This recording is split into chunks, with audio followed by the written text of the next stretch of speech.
255 రోజు దేవుని యొక్క వాక్యాన్ని చదువుకుందాము. యోనా గ్రంథము 1వ అధ్యాయము. యెహోవా వాక్కు అమిత్తయి కుమారుడైన యోనాకు ప్రత్యక్షమై ఈలాగు సెలవిచ్చెను. నినెవే పట్టణస్థుల దోషము నా దృష్టికి ఘోరమాయను గనుక నీవు లేచి నినెవే మహాపట్టణమునకు పోయి దానికి దుర్గతి కలుగునని ప్రకటింపుము.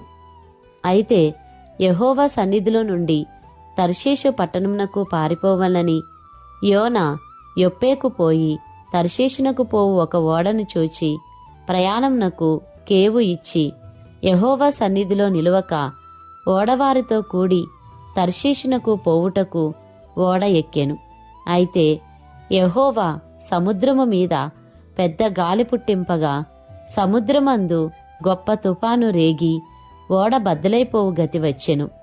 కాబట్టి నావికులు భయపడి ప్రతివాడును తన తన దేవతను ప్రార్థించి ఓడ చులకన చేయుటకై అందులోని సరుకులను సముద్రములో పారవేసిరి. అప్పటికి యోనా ఓడ దిగువ భాగమునకు పోయి పండుకొని గాఢ నిద్రపోయి ఉండెను. అప్పుడు ఓడనాయకుడు అతని యొద్దకు వచ్చి, పోయి నిద్రపోతా నీకేమి వచ్చినది? లేచి నీ దేవుని ప్రార్థించుము, మనము చావకుండా ఆ దేవుడు మన యందు కనికరించునేమో అనెను. అంతలో ఓడవారు ఎవనిని బట్టి ఇంత కీడు మనకు సంభవించినది తెలియుటకై మనము చీట్లు వేతము రండని ఒకరితో ఒకరు చెప్పుకొని చీట్లు వేయగా చీటి యోనా మీదికి వచ్చెను. కాబట్టి వారు అతని చూచి, ఎవరిని బట్టి ఈ కీడు మాకు సంభవించెనో, నీ వ్యాపారమేమిటో, నీవెక్కడి నుండి వచ్చితివో, నీ దేశమేదో, నీ జనమేదో, ఈ సంగతి అంతయు మాకు తెలియజేయమనగా అతడు వారితో ఇట్లనెను, నేను హెబ్రీయుడను, సముద్రమునకును భూమికిని సృష్టికర్తయై ఆకాశమందుండు దేవుడయ్యున్న యెహోవా యందు నేను భయభక్తులు గలవాడనై ఉన్నాను. తాను యెహోవా సన్నిధిలో నుండి పారిపోవుచున్నట్టు అతడు ఆ మనుషులకు తెలియజేసి ఉండెను గనుక వారా సంగతి తెలుసుకొని మరింత భయపడి నీవు చేసిన పని ఏమని అతన్ని అడిగిరి. అప్పుడు వారు, సముద్రము పొంగుచున్నది, తుఫాను అధికమవుచున్నది, సముద్రము మా మీదికి రాకుండా నిమ్మళించున్నట్లు మేము నీకేమి చేయవలనని అతన్ని అడుగగా, యోనా, నన్ను బట్టియే ఈ గొప్ప తుఫాను మీ మీదికి వచ్చినని నాకు తెలిసి ఉన్నది. నన్ను ఎత్తి సముద్రములో పడవేయుడి.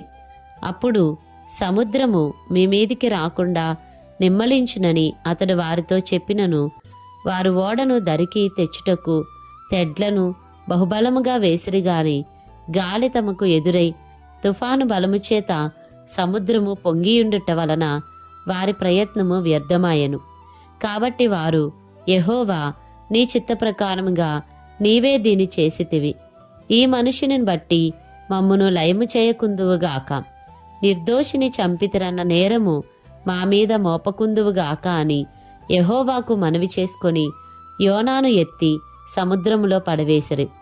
పడవేయగానే సముద్రము పొంగకుండా ఆగెను. ఇది చూడగా ఆ మనుష్యులు యెహోవాకు మిగుల భయపడి ఆయనకు బలి అర్పించి మ్రొక్కుబళ్ళు చేసిరి. గొప్ప మత్స్యము ఒకటి యోనాను మృంగవలనని యెహోవా నియమించి ఉండగా యోనా 3 దినములు ఆ మత్స్యము యొక్క కడుపులో నుండెను. యోనా గ్రంథము 2వ అధ్యాయము. ఆ మత్స్యము కడుపులో నుండి యోనా యెహోవాను ఇలాగున ప్రార్థించెను, నేను ఉపద్రవంలో ఉండి యెహోవాకు మనవి చేయగా ఆయన నాకు ప్రత్యుత్తరమిచ్చెను. పాతాళ గర్భంలో నుండి నేను కేకలు వేయగా నీవు నా ప్రార్థనను అంగీకరించి ఉన్నావు. నీవు నన్ను అగాధమైన సముద్ర గర్భంలో పడవేసి ఉన్నావు. ప్రవాహములు నన్ను చుట్టుకొని ఉన్నవి. నీ తరంగములను నీ కరుళ్ళును నన్ను కప్పియున్నవి. నీ సన్నిధిలో నుండి నేను వెలివేయబడినను నీ పరిశుద్ధాలయము తట్టు మరలా చూచెదననుకొంటిని. ప్రాణాంతము వచ్చినంతగా జలములు నన్ను చుట్టుకొని ఉన్నవి. సముద్రాగాధము నన్ను ఆవరించి ఉన్నది. సముద్రపు నాచు నా తలకు చుట్టుకొని ఉన్నది. నేను మరెన్నటికిని ఎక్కి రాకుండా భూమి గడియలు వేయబడి ఉన్నవి. పర్వతముల పునాదులలోనికి నేను దిగియున్నాను. నా దేవా, యెహోవా, నీవు నా ప్రాణము కూపములో నుండి పైకి రప్పించి ఉన్నావు.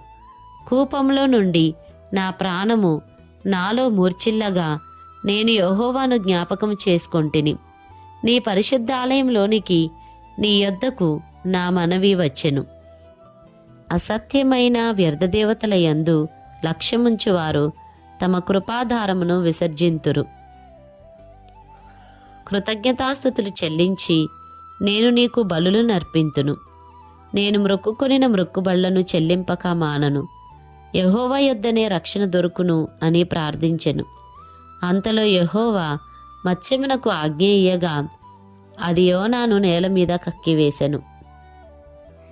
యోనా గ్రంథము 3వ అధ్యాయము.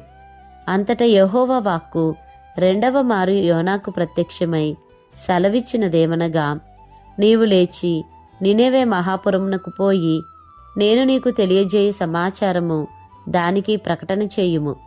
కాబట్టి యోనా లేచి యెహోవా సెలవిచ్చిన ఆజ్ఞ ప్రకారము నినెవే పట్టణమునకు పోయెను. నినెవే పట్టణము దేవుని దృష్టికి గొప్పదై 3 దినముల ప్రయాణమంతా పరిమాణము గల పట్టణము. యోనా ఆ పట్టణములో 1 దిన ప్రయాణమంత దూరము సంచరించుచు ఇక 40 దినములకు నినెవే పట్టణము నాశనమగునని ప్రకటన చేయగా, నినెవే పట్టణపు వారు దేవుని యందు విశ్వాసముంచి ఉపవాస దినము చాటించి ఘనులేమి అల్పులేమి అందరును గోనెపట్ట కట్టుకొనిరి. ఆ సంగతి నినెవే రాజునకు వినబడినప్పుడు అతడును తన సింహాసనం మీద నుండి దిగి తన రాజవస్త్రములు తీసివేసి గోనెపట్ట కట్టుకొని బూడిదలో కూర్చుండెను. మరియు రాజైన తానును ఆయన మంత్రులను ఆజ్ఞ ఇయ్యగా, ఒకవేళ దేవుడు మనసు త్రిప్పుకొని పశ్చాత్తప్తుడై మనము లయము కాకుండా తన కోపాగ్ని చల్లార్చుకొనును గనుక మనుష్యులు ఏదియూ పుచ్చుకొనకూడదు. పశువులు గాని ఎద్దులు గాని గొర్రెలు గాని మేతమేయకూడదు. నీళ్లు త్రాగకూడదు. మనుష్యులందరూ తమ దుర్మార్గములను విడిచి తాము చేయు బలాత్కారమును మానివేయవలెను. మనుష్యులేమి పశువులేమి సమస్తమును గోనెపట్ట కట్టుకొనవలెను. జనులు మనఃపూర్వకముగా దేవుని వేడుకొనవలెను అని దూతలు నినెవే పట్టణంలో చాటించి ప్రకటన చేసిరి. ఈ నినెవే వారు తమ చెడు నడతలను మానుకొనగా వారు చేయుచున్న క్రియలను దేవుడు చూచి పశ్చాత్తప్తుడై వారికి చేయుదునని తాను మాట ఇచ్చిన కీడు చేయక మానెను. యోనా గ్రంథము 4వ అధ్యాయము. యోనా దీని చూచి బహుచింతాక్రాంతుడై కోపగించుకొని, యెహోవా, నేను నా దేశమందుండగా ఇట్లు జరుగునని నేను అనుకొంటిని గదా. అందువలననే నీవు కటాక్షమును జాలియును బహుశాంతమును అత్యంత కృపయు గల దేవుడవైయుండి పశ్చాత్తాపపడి కీడు చేయక మానుదువని నేను తెలుసుకొని దానికి ముందుగానే తర్షీషునకు పారిపోతిని. నేనిక బ్రతుకుట కంటే చచ్చుట మేలు. యెహోవా నన్నిక బ్రతుకనీయక చంపుమని యెహోవాకు మనవి చేసెను. అందుకు యెహోవా, నీవు కోపించుట న్యాయమా అని అడిగెను. అప్పుడు యోనా ఆ పట్టణంలో నుండి పోయి దాని తూర్పు తట్టున బస చేసి అచ్చట పందిలి ఒకటి వేసుకొని పట్టణంనకు ఏమి సంభవించునో చూచెదనని ఆ నీడను కూర్చుని ఉండగా, దేవుడైన యెహోవా సొరచెట్టొకటి ఏర్పరిచి అతనికి కలిగిన శ్రమ పోగొట్టుటకై అది పెరిగి యోనా తలకు పైగా నీడ ఇచ్చినట్లు చేసెను. ఆ సొరచెట్టును చూచి యోనా బహు సంతోషించెను. మరుసటి ఉదయమందు దేవుడు ఒక పురుగుని ఏర్పరచగా అది ఆ చెట్టును తొలిచినందున చెట్టు వాడిపోయెను. మరియు ఎండకాయగా దేవుడు వేడిమగల తూర్పుగాలిని రప్పించెను. యోనా తలకు ఎండదెబ్బ తగలగా అతడు సొమ్మసిల్లి బ్రతుకుట కంటే చచ్చుట నాకు మేలనుకొనెను.